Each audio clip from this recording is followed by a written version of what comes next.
బాధ్యతలు ఉంటాయి. అంటే మనం ఏం చేస్తే మనతో లేదు కాదు. వాళ్ళు వాళ్ళ చేతిలో ఉంటుందంటే తెలంగాణ కూడా వాళ్ళ చేతిలో ఉంది. వాళ్ళు పోలే మనం లాక్కున్నాం. గుర్తు కూడా మనమే లాక్కున్నాం. పోస్ట్ మనం చేస్తున్నాం. గవర్నమెంట్ చేయాలి,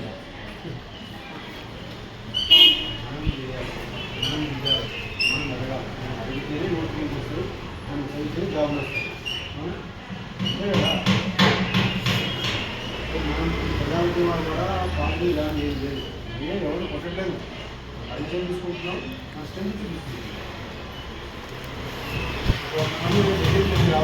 ఉద్యోగం చేస్తే వారం 10 రోజులు 5 రోజుల పాటు డెలివరీ చేస్తే అవదా భయపడడం. భయపడి వాళ్ళు ఇమీడియట్గా బట్టి వెళ్లి చేస్తే మనం చేసిన ప్రయత్నం వల్ల మనం పోరాటం చేయకపోవడం వల్ల మనం నోటిఫికేషన్ రావడం. ఇది సింపుల్. ఇందులో మనం గన్నానికి 1000 మంది వస్తే సక్సెస్. 1000 మంది గవర్నమెంట్ దిగాలి. సక్సెస్ ఎప్పుడు మనం చేసే ప్రోగ్రామ్కి గవర్నమెంట్ దిగి నోటిఫికేషన్ విడుదల చేస్తే మనం చెప్పాలి. అరే అన్న తీసుకుపోయిందో 1000 మంది తీసుకుపోయింది ధనా చెప్తుంది బాగా మాట్లాడుతుంది వీడియోలు తీసుకొచ్చింది ఎవరు కావాలి.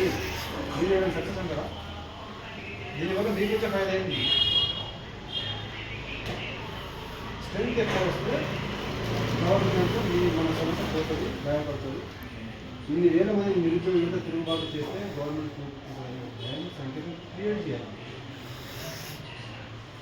అమలు ఇప్పుడు 23 నెలల వరకు ఏ గవర్నమెంట్ నుంచి ఎట్లాగో నోటిఫికేషన్ ఇవ్వదని నాకు అర్థమైంది. అవునా?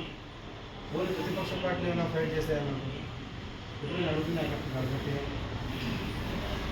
వాళ్ళు వస్తున్న వేరే అడ్మిషన్లో తర్వాత ఏమి మనం ఎవరి మీద డిపెండ్ కావద్దు.